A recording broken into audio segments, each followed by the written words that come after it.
is we actually have a separate bucket altogether just for our tire stack on each side. Now, do we fill this full of water? No, we actually keep our tools in here, and in a sense that just keeps them all together, one less thing on the shelf. So it really be something that's really nice if you're doing this to a car show, just pull the wheels clear off and make life a whole lot easier.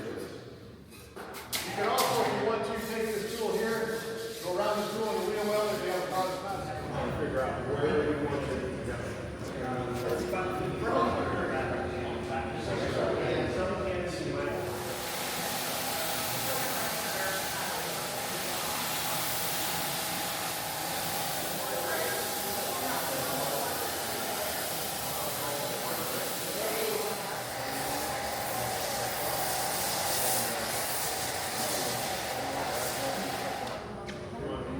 Robin, where you at?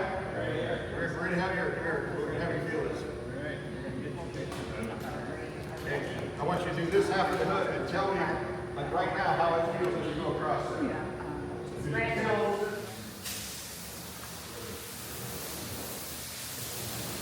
this is just a sprayer off the carbon sprayer off the Amazon. This is actually a driver quality card. So Dawson, let's go ahead and get started on this.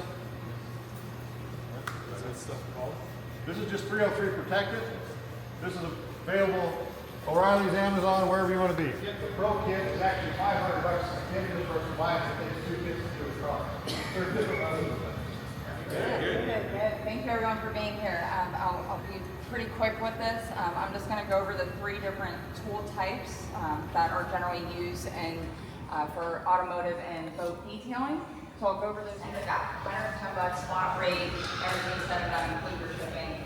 So that is a kind of cool feature.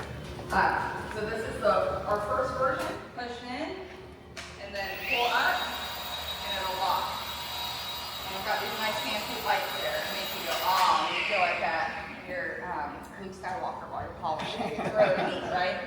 And then down here, you guys will see we also have, coming down here, we have our 15 millimeters right here.